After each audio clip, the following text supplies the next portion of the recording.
O encontro de Jesus com seus discípulos em meio aos grandes desafios da fé. Parte 1. Convido os irmãos a abrirem sua Bíblia em Marcos capítulo 4, a partir dos versículos 35 a 41, quando estaremos meditando no encontro de Jesus com os seus discípulos no meio de uma tempestade. E a gente vai falar um pouquinho sobre os momentos da vida quando nós somos desafiados a vivenciar fé, mesmo no meio das tempestades. A palavra do Senhor nos diz assim: naquele dia de tardinha, Jesus disse aos discípulos: vamos para o outro lado do lago. E então eles deixaram o povo ali, subiram no barco em que Jesus estava e foram com ele, e outros barcos o acompanharam. De repente começou a soprar um vento muito forte, e as ondas arrebentavam com tanta força em cima do barco, que ele já estava ficando cheio de água. Jesus estava dormindo na parte de trás do barco, com a cabeça numa almofada, e então os discípulos o acordaram e disseram: Mestre, nós vamos morrer. O Senhor não se importa com isso?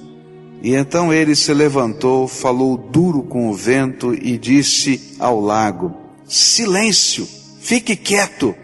E o vento parou e tudo ficou calmo. E aí ele perguntou: por que que vocês são assim tão medrosos? Vocês ainda não têm fé?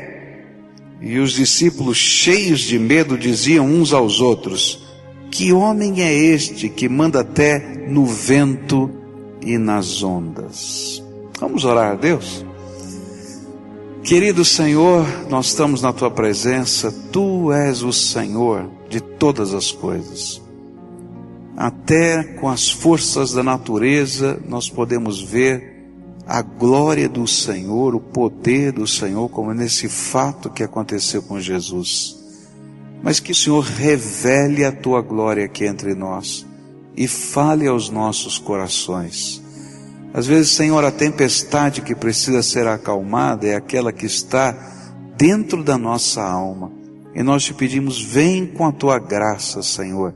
É aquilo que oramos em nome de Jesus. Amém e amém. Eu nunca peguei uma tempestade no mar, nem num lago. Nunca peguei uma situação como essa. Mas já peguei algumas situações estranhas no avião. Eu tenho um amigo que diz assim: olha, você me diz o dia que você vai viajar, que eu quero pegar outro avião para não pegar o seu. Ele já viajou o mundo todo, não é? E nunca aconteceu isso. Comigo já a cabine despressurizou 3 vezes. Eles: nunca aconteceu isso comigo, com você 3 vezes. 3 vezes, né? Já numa viagem que eu fui, deu um terremoto. Estava lá conversando com a Cleusa no telefone e deu um terremoto lá no Peru, não é? Eu estava lá. E depois de algumas horas ligam para casa e perguntam para ela, dizem para ela: olha, fique tranquila, pastor, está tudo bem, não tem problema nenhum. Ela falou: está bem, por quê? Não, só não soube que teve o terremoto. Daí ela me liga e diz: onde você estava na hora do terremoto? Eu falei: estava conversando com você. E você não me fala nada. Eu: não, vou deixar você preocupado aí, não adianta nada, né? E aí vai. Então, já aconteceu de tudo. Já aconteceu guerra numa viagem missionária, né? Da gente ficar olhando não, a gente ficar escondido, né? Atrás da janela, assim, o tiroteio acontecendo, tal. Então esse colega disse assim: olha, você me diz quando você vai viajar que eu vou para outro lugar. Mas é interessante que esses discípulos estavam vivendo uma situação complicada. E eles não eram inexperientes, eles eram bastante experientes. Esse lago, o lago de Genezaré, o mar da Galileia, era o lugar onde eles trabalharam a vida toda, onde pescaram a vida toda. E o trabalho da maioria desses discípulos era um trabalho ligado àquele lugar, ligado àqueles barquinhos, àquela situação. Eles conheciam as tempestades que vinham sobre aquele mar, mas naquele momento naquele instante, a coisa foi tão complicada, mas tão complicada, que eles temeram pela vida e não se conformavam que Jesus dormia no barquinho. E aí então, estas cenas todas vão nos ajudar a entender que nós precisamos vivenciar no dia a dia da nossa vida uma fé que não é apenas teórica. É interessante que o evangelista Marcos coloca esta história logo depois de uma série de parábolas que Jesus fala a respeito do reino de Deus. É como se ele estivesse dizendo para a gente assim: olha, Jesus explicou a dinâmica de como as coisas funcionam no reino. E nós achávamos que tínhamos entendido tudo, até a hora que entramos no barquinho. E na hora que nós entramos no barquinho, que tínhamos que colocar em prática aquilo que aprendemos sobre a dinâmica do reino, parece que a gente não sabia muito bem ainda a lição. E é nessa perspectiva que eu queria estudar esse texto com os irmãos. Algumas vezes o Senhor permite que a nossa fé seja provada para que nós possamos vivenciar aquilo que aprendemos a respeito da fé e possamos experimentar a fé. O reino de Deus é testado, aquilo que nós cremos a respeito do reino de Deus é testado no dia a dia da nossa vida, no meio das nossas experiências e das nossas batalhas e das nossas tempestades. E de uma maneira ou outra, a minha fé e a sua fé hão de ser testados. De alguma maneira, a nossa fé vai ser testada diante dos desafios que temos na frente de nós no dia a dia da vida. E eu queria olhar para alguns dos desafios que certamente você vai ser testado. O primeiro deles é o mais natural desse texto. É o desafio das circunstâncias. Quem não vive tempestades em determinados momentos da vida? Não é verdade isso? Quem não vive? Uma tempestade de uma enfermidade, uma tempestade de um problema financeiro, uma tempestade de um problema familiar, uma situação que a gente não consegue compreender que está acontecendo com alguém que nós amamos muito. Quem não vive uma tempestade? E talvez as tempestades da vida sejam um momento no qual a gente tem que experimentar e vivenciar a fé. Olha só o que aconteceu, verso 37. De repente começou a soprar um vento muito forte. E as ondas arrebentavam com tanta força em cima do barco, que ele já estava ficando cheio de água. O primeiro grande desafio à fé é o desafio das circunstâncias. Quando a realidade que está à nossa volta desafia a segurança da nossa fé. Aqueles homens eram experientes. Eles sabiam quem devia remar, eles sabiam quem deveria tirar a água para fora, eles sabiam quem deveria subir ou descer a vela do barco, eles conheciam o lago, eles sabiam como deveriam colocar a proa do navio na direção correta para que não tombasse diante das águas, mas parecia que toda a técnica, todo o conhecimento, toda a habilidade não estavam funcionando com aquela tempestade. E aí, aqueles homens experimentados, eles foram tirados da sua zona de conforto. A tempestade estava tirando até a esperança no coração deles. É interessante que o desafio das circunstâncias na minha vida se revela quando todos os outros instrumentos de segurança se mostram incapazes e insuficientes. Você já passou por algum momento na tua vida? Se você é uma pessoa que lida com situações complicadas, você vai aprender a criar o plano A, o plano B, plano C, plano D, né? E você diz, bom, se não der certo eu vou por aqui, se não der certo eu vou por ali, eu vou tentar desse jeito, vou tentar daquele, porque eu tenho que dar jeito para essa situação. Mas tem determinados momentos na nossa vida que o plano A não funciona, a gente passa para o plano B também não funciona, a gente passa para o C também não funciona, o D não funciona, e de repente a gente diz, bom, não sobrou plano nenhum. E nessa hora, às vezes, nós somos tentados a imaginar que chegou uma situação na vida para a qual Deus não tem resposta para nós. Na verdade, Deus sempre tem resposta, Deus sempre tem um caminho, Deus nunca é pego de surpresa em absolutamente nada, porque Ele é Senhor de todas as coisas.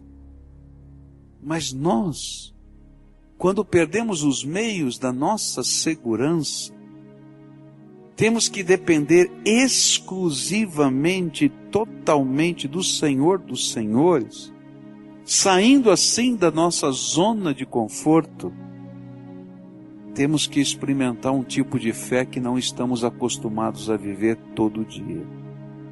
As lições que aprendemos ao longo da nossa história são confrontadas por essa experiência do dia. É interessante que Jesus tinha contado uma história, uma parábola, a respeito do reino. Ele disse o seguinte, versículos antes.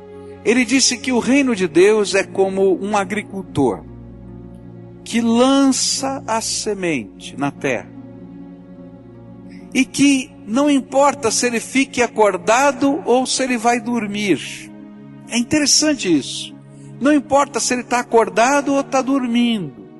Ele vai depender da chuva que cai, da germinação que ele não tem controle, do crescimento que ele não pode fazer absolutamente nada, até que chegue o momento em que o fruto está maduro e ele precise colher.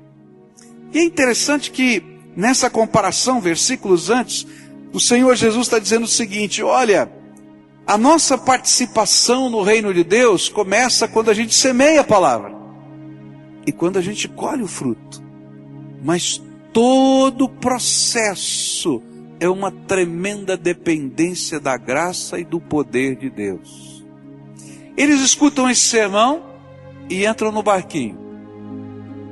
E aí eles estão semeando. E eles vão lá, remam, mexem naquilo outro. E lembra que Jesus disse, não importa se você está dormindo ou se você está acordado. O reino de Deus tem o seu curso, ninguém pode detê-lo, ninguém pode modificá-lo, ninguém está no controle a não ser o Deus eterno. E aí então lá estão desesperados os marinheiros.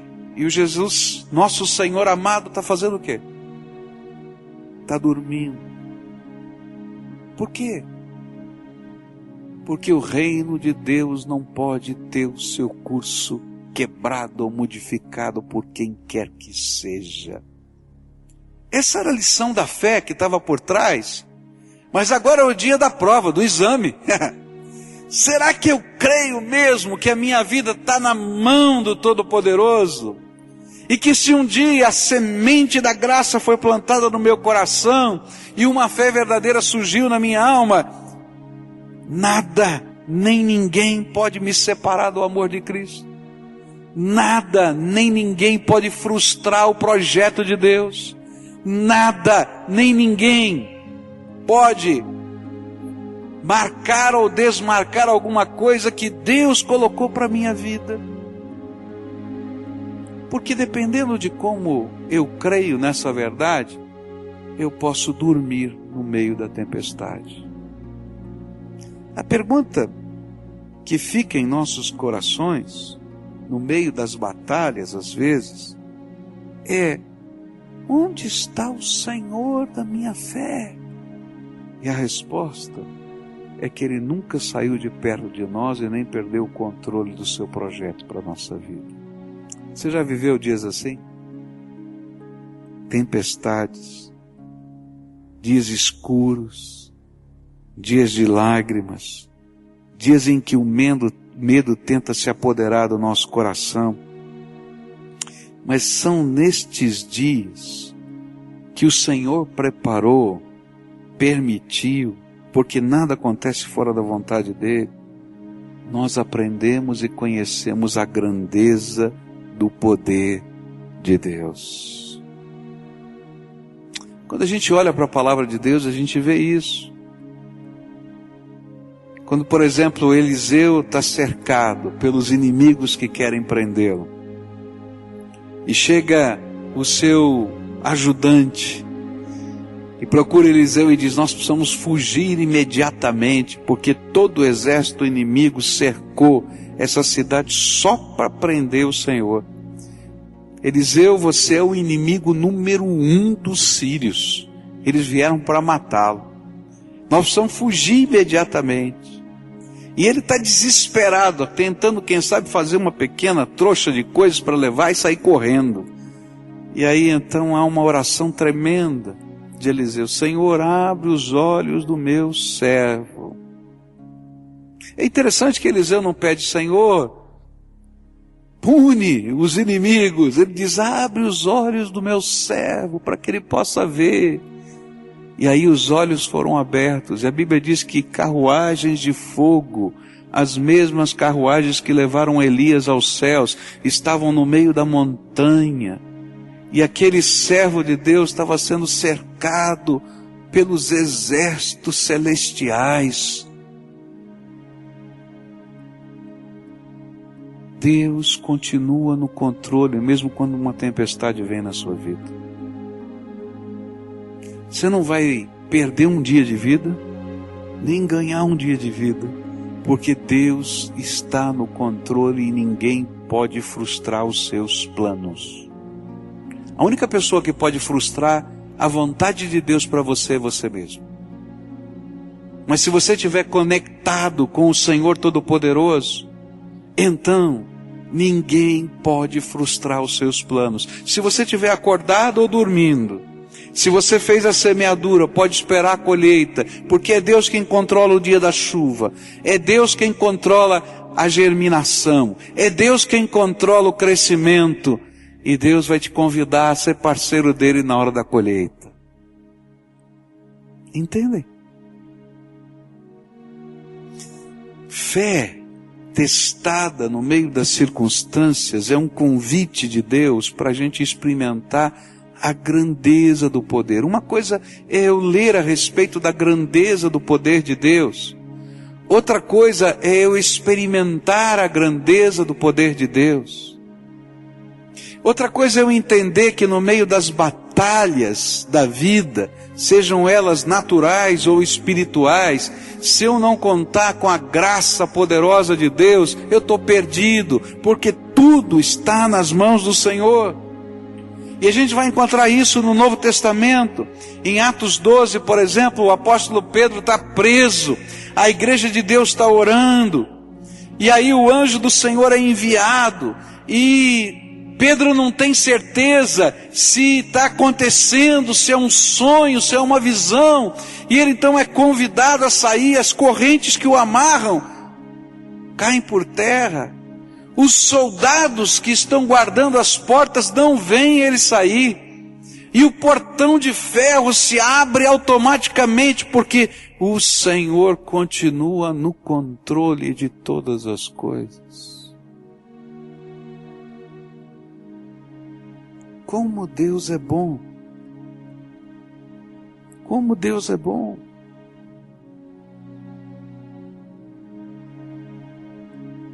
Às vezes a gente está vivendo um momento, por exemplo, como a morte, e a gente fica pensando: pastor, mas morreu uma pessoa querida, não tem como reverter isso. É verdade, meu querido, porque todos nós vamos morrer um dia.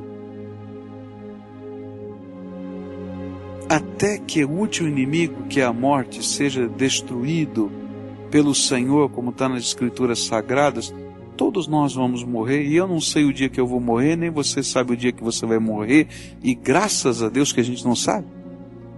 Não é verdade? Senão ia ficar aquela coisa mórbida, faltam tantos dias, né? A conta, já pensou? A gente lá voltando, olha, tenho mais isso. Deus é bom até nisso, a gente não sabe, a gente não tem o controle, não nos é tirada a esperança do coração. Deus é bom, Ele cuida de nós. Mas sabe o que Ele pode fazer, mesmo quando a gente vai perder ou perdeu um ente querido? Porque essa é uma realidade da vida, e é por isso que a gente prega o Evangelho, porque a nossa esperança não está nesse mundo, nessa vida. Ele nos prometeu uma vida eterna, e ninguém vai roubar isso da gente, se a gente tem Jesus no coração. Mas mesmo nessa hora, Ele pode derramar a paz que excede todo o entendimento no nosso coração. Porque Ele continua no controle de todas as coisas. No momento da angústia que é provocada pelas circunstâncias que desafiam a fé, nós somos convidados por Jesus a vivermos as mais marcantes experiências com o poder de Deus na nossa vida. É nessa hora que descobrimos que o poder daquele em quem temos depositado a nossa fé continua vivo e ativo e alcança o nosso coração. E talvez hoje seja aquele dia em que a sua fé esteja sendo desafiada pelas circunstâncias ao seu redor. O barco está cheio d'água, as ondas estão cobrindo, eu não sei o que fazer. Então eu diria para você, filho, não desista, creia. Se o Senhor vai com você no seu barquinho, Ele chegará ao outro lado do mar, porque ninguém pode impedir esse barquinho de andar e chegar no seu destino. O Senhor está no controle. Lembre-se da promessa que está nas Escrituras Sagradas, Romanos 8, versos 35 em diante, diz assim: quem nos separará do amor de Cristo? A tribulação, ou a angústia, ou a perseguição, ou a fome, ou a nudez, ou o perigo, ou a espada. Como está escrito, por amor de ti somos entregues à morte o dia todo. Fomos considerados como ovelhas para um matadouro, mas em todas estas coisas somos mais que vencedores por aquele que nos amou. Porque estou certo de que nem a morte, nem a vida, nem anjos, nem principados, nem coisas presentes, nem futuras, nem potestades, nem a altura, nem a profundidade, nem qualquer outra criatura nos poderá separar do amor de Deus que está em Cristo Jesus, o nosso Senhor. Nessa vida, nós sempre seremos desafiados a colocar as lições que nós já aprendemos em prática e buscar as manifestações do nosso Deus.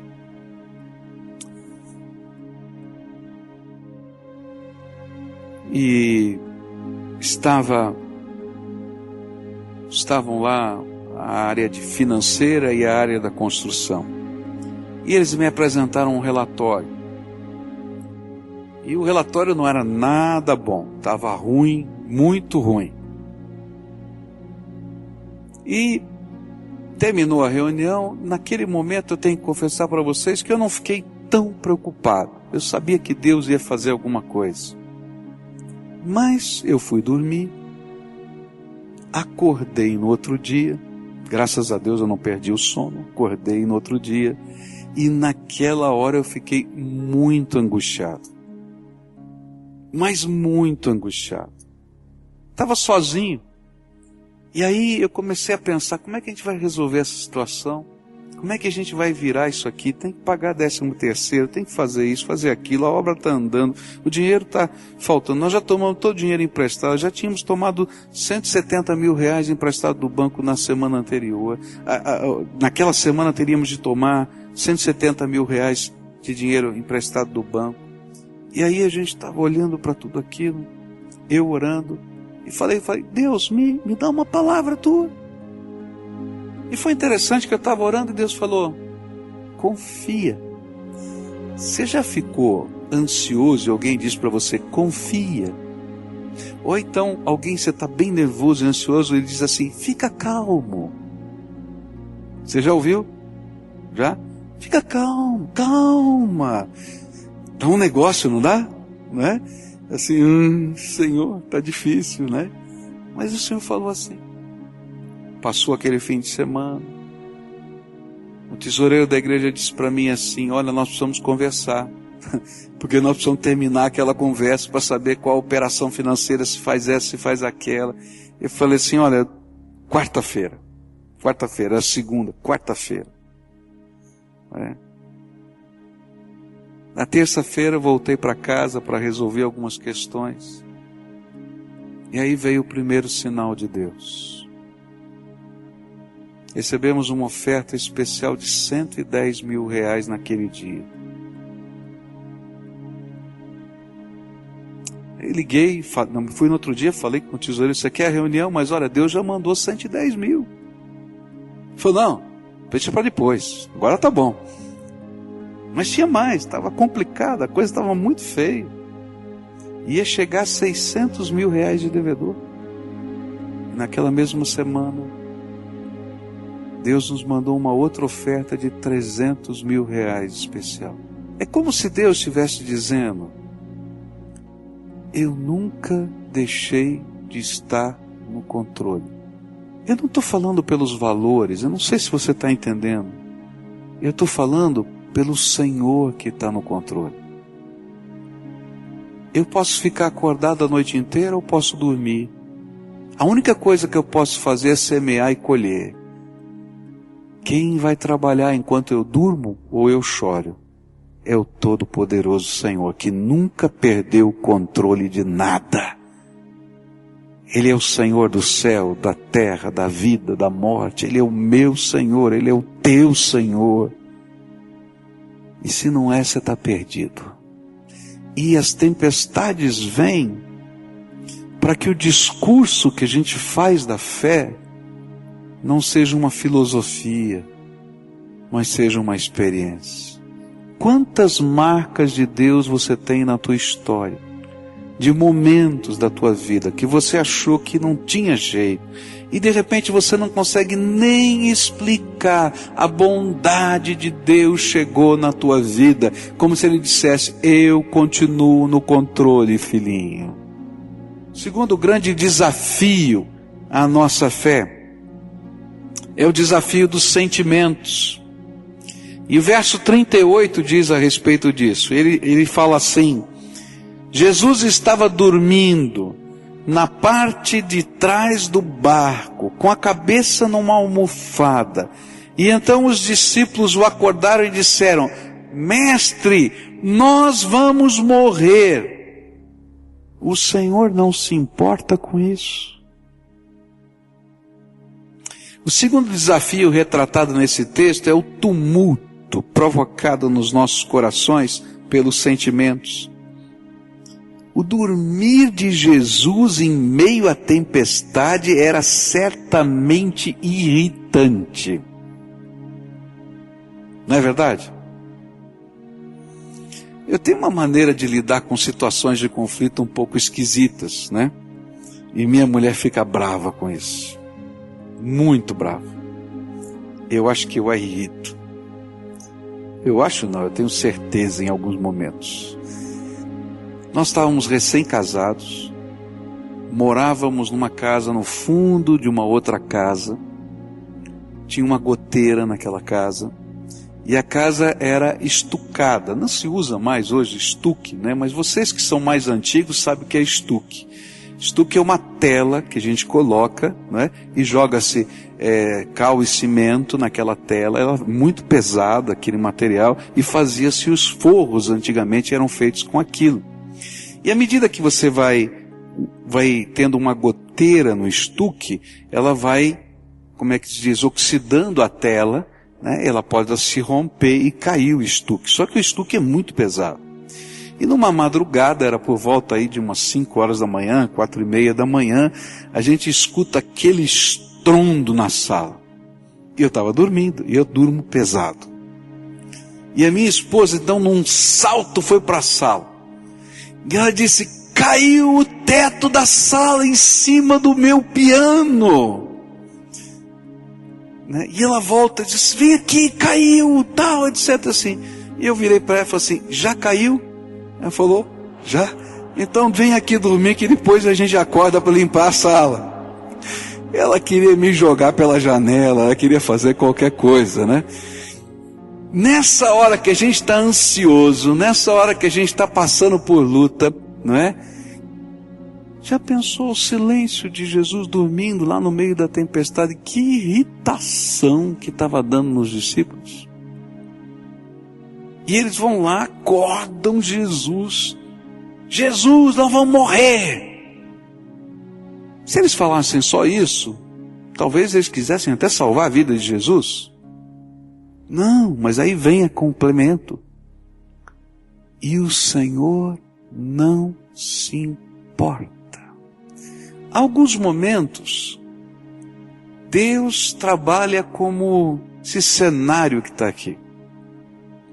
Você já orou ansiosamente buscando uma resposta de Deus e Deus demora de responder? Eu já orei assim. E aí alguns momentos que a gente diz assim, que a gente ora e Deus fala na hora assim, pum, pronto, resolvido, está acabado. Mas tem algumas situações na nossa vida que a gente vai buscar a face de Deus, a gente quer fazer a vontade de Deus, do jeito de Deus, e Deus não fala, e desespera, ou Ele simplesmente não fala. E aí parece que esse silêncio, nessa hora mais escura, dá-nos a impressão de que o Senhor não se importa com a gente, com a dor, com o problema, com os sentimentos. E à medida em que as coisas vão ficando mais difíceis, o medo, um medo incontrolável, vai dominando os nossos corações, assim como dominou o coração dos discípulos. E aí se mistura tudo e vem um turbilhão dos nossos sentimentos. E eu quero dizer para você que no meio do turbilhão dos sentimentos da nossa alma, sempre há um desafio à nossa fé. E esse, por exemplo, foi o desafio na vida de Elias. É interessante isso, porque Elias, ousadamente, cheio do Espírito Santo, ele convoca os 400 profetas de Baal e os enfrenta e diz assim: olha, se Baal é Deus, que ele derrame fogo do céu sobre o altar, mas se o Senhor é o único Deus, ele vai derramar fogo do céu sobre o altar. Gente, que fé, não é verdade? E chegou na hora ainda em que eles passaram a manhã toda chorando, se rasgando, os 400 profetas, e não vem fogo. Ele diz: olha, está fácil para Deus. Você vai mandar fogo do céu, é com Ele mesmo. Então está muito fácil. Eu quero que vocês tragam muita água, e molhem toda a madeira, e molhem todo o sacrifício, e molhem tudo, porque é fácil demais. E então ele faz uma oração: Senhor, mostra a tua glória. E vem o fogo do céu e consome o sacrifício, a ponto de todas aquelas pessoas verem que Baal não era Deus, que aquilo era um grande embuste, e eles saem perseguindo os 400 profetas de Baal. Mas é interessante que esse mesmo homem, cheio de coragem, cheio de fé, depois de alguns dias recebe um bilhetinho da rainha. Diz assim: ah, você destruiu o culto que eu patrocino, eu vou matar você. Olha que coisa doida, a cabeça da gente é um negócio estranho. E aquele bilhetinho fez tão mal para Elias, mas tão mal, que ele caiu em depressão. Ele foge e ele quer morrer.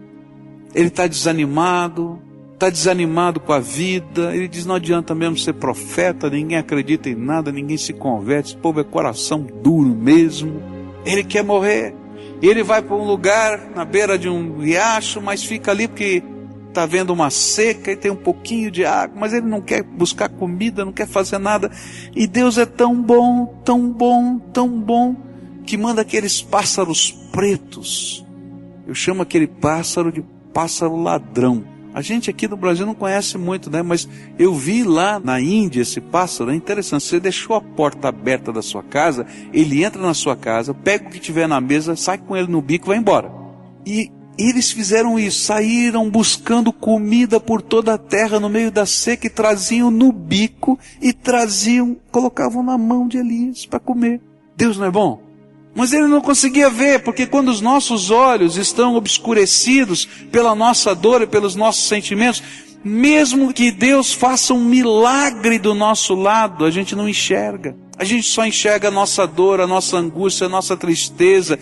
Mesmo que Jesus esteja com a gente, que a gente saiba que o barco em que Jesus está não vai naufragar, porque Ele é o Senhor do céu, da terra, do mar, de qualquer coisa, Ele é o Senhor. E a gente não consegue enxergar. E acaba a água do riacho, e ele tem que sair dali. E ele segue o seu caminho e diz, sabe de uma coisa, agora eu vou morrer mesmo. Entra numa caverna e diz, não saio daqui. E Deus usa várias ferramentas, mas mesmo assim ele não está ouvindo, não está vendo, não está sentindo. Até o momento em que um silêncio suave, um barulhinho suave do vento, bem sutil, mexe com outras lembranças de Elias que a gente não sabe quais são. E ele sente a presença de Deus no meio da sua angústia. E aí Deus vai falar com ele. O que você está fazendo aqui, Elias? O que é que você está fazendo aqui? Esse não é o lugar que eu preparei para você. Ah, Deus, eu estou muito triste. Fiquei sozinho. Não tem ninguém nessa terra que te adore. Só sobrei eu. Ele falou, você não sabe. Eu já contei, tem mais de 7.000 aqui que você não conhece, mas que me servem. Levanta, porque a tua missão não terminou. Queridos, é interessante como essa batalha, a batalha dos sentimentos, muitas vezes derruba os homens mais fortes e corajosos, os homens mais destemidos. E o interessante é que às vezes é uma palavra. Se fosse uma guerra a gente estava pronto, mas é uma palavrinha, é uma interpretação do nosso caráter, é uma acusação contra a nossa moral que não é verdadeira. E aí os desafios dos sentimentos se tornam no nosso coração uma confrontação ao amor e ao caráter do nosso Senhor. É como se lá dentro de nós a gente estivesse dizendo assim, como posso confiar em Deus e crer que Ele vai agir de novo, se as intenções do meu Senhor me parecem duvidosas? O Senhor não se importa que eu morra? O Senhor não se importa que eles falem assim do meu caráter? O Senhor não se importa. E aí vem um outro sentimento estranho dentro da nossa alma. Será que Deus me ama mesmo? E se Ele me ama, por que Ele está permitindo tudo isso na minha vida? Onde fica a fidelidade de Deus? Afinal de contas foi o Senhor que mandou. Jesus é quem mandou que eles fossem para o outro lado e atravessassem aquele lago. Mas é justamente nesta hora que nós vamos entender a grandeza do amor e da fidelidade do nosso Senhor. Se no desafio das circunstâncias a gente aprende a grandeza do poder de Deus, no desafio dos sentimentos nós aprendemos a grandeza do amor de Deus. Porque apesar de todos os nossos sentimentos, apesar de toda a nossa desconfiança, apesar de todo o nosso medo, e apesar de estarmos vivenciando uma fé que é quase sem fé, Ele se levanta para tocar as nossas vidas. É interessante isso, porque quando Jesus é acordado, Ele não fala nada com os discípulos. Ele se levanta e repreende o mar. E o mar se acalma. E só depois que o coração deles estava apaziguado, Jesus vai conversar com eles. Quantas vezes na minha vida e na tua vida, quando o nosso coração estava em turbilhão, o Senhor foi e revelou a sua glória, e depois Ele disse, vem aqui, senta aqui comigo que eu quero conversar com você. Eu te amo, meu filho, você é precioso para mim, você não entendeu ainda? Há uma coisa que Satanás gosta de fazer, é tirar de nós o cinturão da fé, da armadura de Deus. E toda vez que ele tira o cinturão da fé, a armadura inteira cai. Por isso, muitas vezes ele toca a nossa alma nos sentimentos. Leia lá o Gênesis, você vai ver que é exatamente isso que aconteceu com Adão. Você não pode comer de todos os frutos que estão aqui no jardim, não. Eu posso de todos, menos esse. Por quê? porque no dia que eu comer certamente vou morrer. E aí Satanás diz assim, não, você não vai morrer, é que os seus olhos vão se abrir, você vai conhecer o bem e o mal, e você vai ser como Deus, que vai ter essa capacidade de discernir o bem e o mal. E ele semeou no coração da mulher, no coração do homem, esse sentimento: será que Deus não quer que eu cresça? Será que Deus não quer que eu seja feliz? E quando eu começo a duvidar das intenções de Deus para comigo, eu entro em desespero na minha alma. Eu quero dizer para você que a sua fé está sendo confrontada com as dúvidas do seu coração. E a maneira da gente vencer essas dúvidas do coração é trazer à memória tudo quanto Deus já fez. Olha, toda vez que eu estou entrando em parafuso, em angústia, porque como eu, você também, você e eu, nós somos semelhantes, nós somos de carne e osso. Eu passo por crises como você passa por crise. Mas toda vez que eu estou no meio dessa crise, eu preciso trazer à minha memória o que Deus já fez. Quantas são as marcas do amor de Deus na tua vida?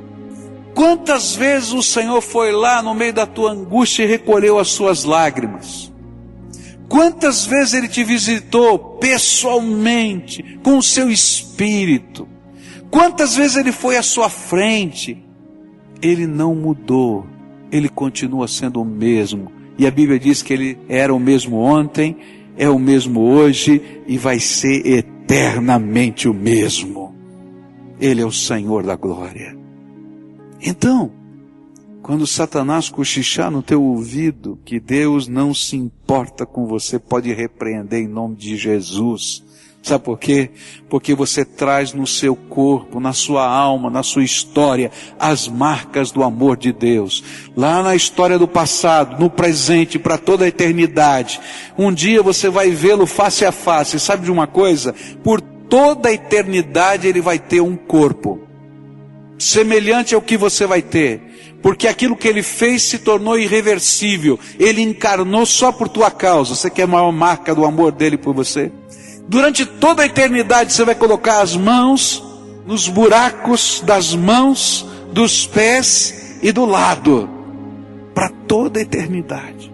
Ele traz as marcas do amor que ele tem por você. Você traz as marcas do amor que ele tem por você na tua alma. Ele é o Senhor da nossa vida. Bendito seja o nome do Senhor. Para que eu estou dizendo tudo isso? Eu não sei o que você está vivendo. Talvez a sua fé esteja sendo desafiada no meio das circunstâncias. E eu creio num Deus que intervém nas circunstâncias poderosamente. Você crê nisso? Eu creio até que você tem marcas disso na tua história, não tem? Talvez você esteja vivendo um tempo em que você esteja trazendo hoje uma batalha mais complicada do que as circunstâncias, dos sentimentos. Está doendo, está machucado. E nessa hora a gente tem que lembrar tudo quanto Deus já fez na nossa vida. Queria convidar você para a gente orar juntos e pedir àquele que é o Senhor para abençoar a nossa vida, para tocar o nosso coração e deixar aos pés de Jesus e ir em paz para casa. Deixar aos pés de Jesus as circunstâncias e a nossa dor. Porque, querido, pensa bem, se você ficar acordado ou se você dormir, a única coisa que você pode fazer é semear, colher. Porque todo o processo só Deus, o Senhor do reino, pode fazer. Você semeou? Então espera a colheita. Semeia em oração, semeia em lágrimas, semeia na graça de Deus e você vai colher o fruto dessa graça.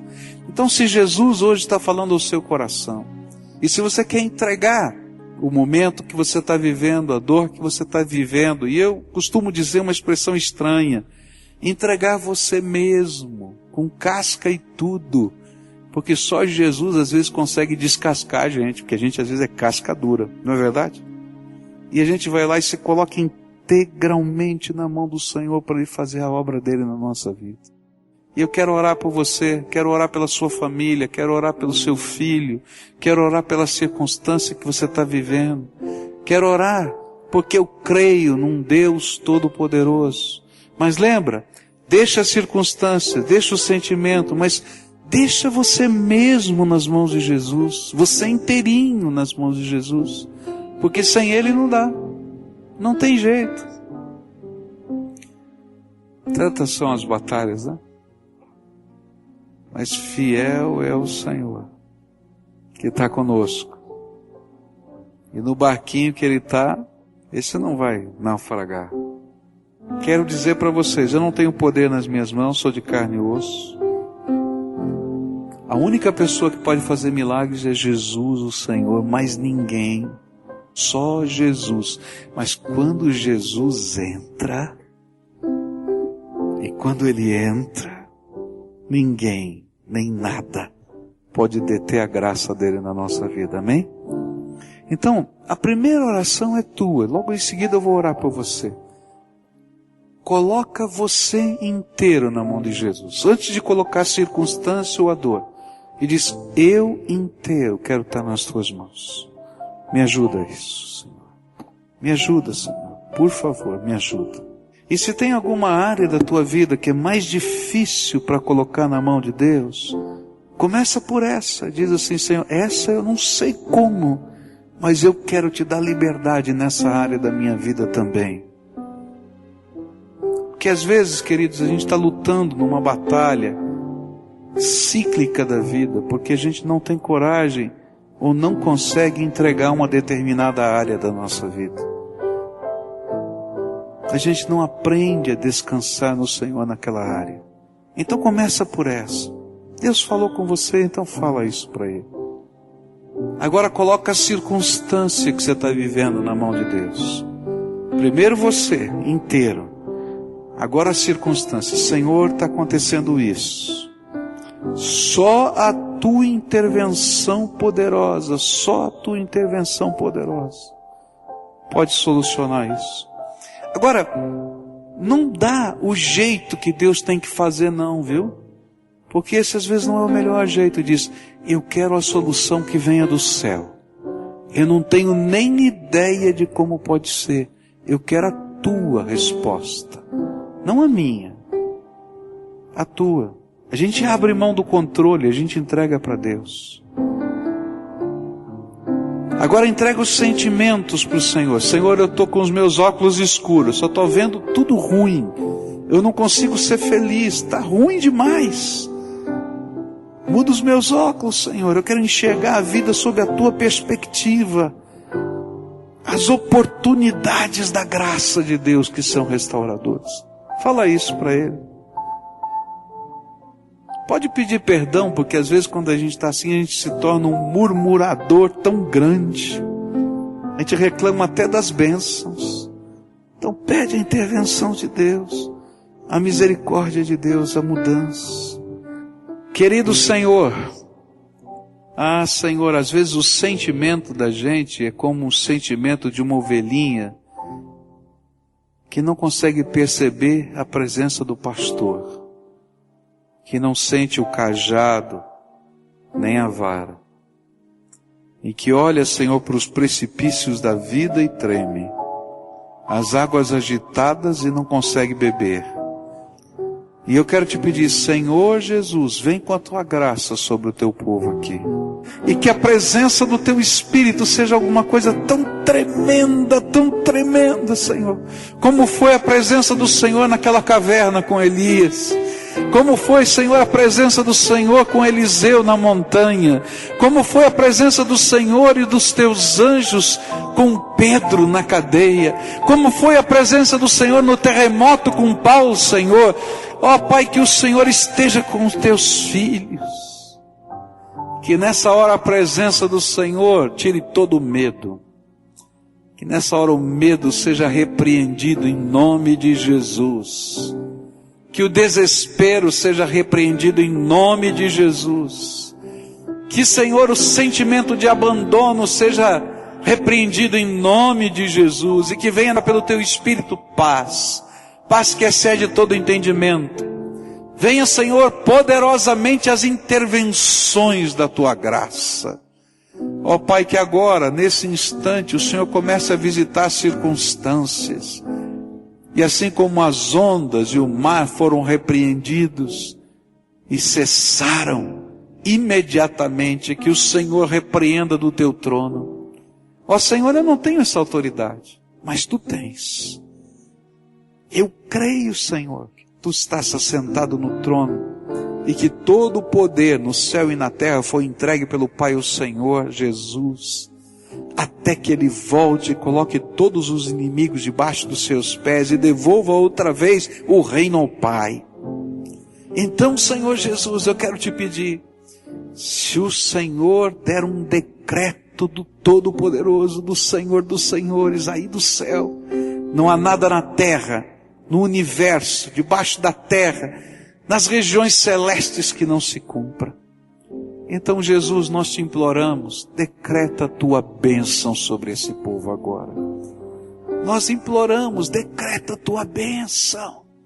Decreta a tua bênção, que os anjos do Senhor comecem a se movimentar agora, e que eles estejam indo a todos os lugares, porque o decreto do Altíssimo saiu.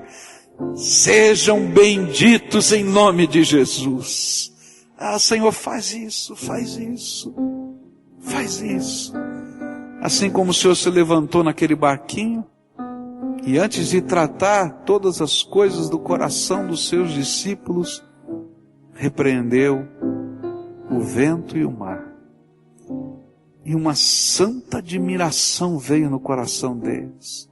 Quem é este que até o vento e o mar lhe obedecem? Ele é o Senhor de todas as coisas. Nós te adoramos, Jesus, porque tu és o Senhor de todas as coisas. Então, Senhor, vem com a tua graça, por misericórdia, vem com a tua graça, vem com a tua graça, vem com a tua graça. É aquilo que nós oramos em nome de Jesus. Amém e amém.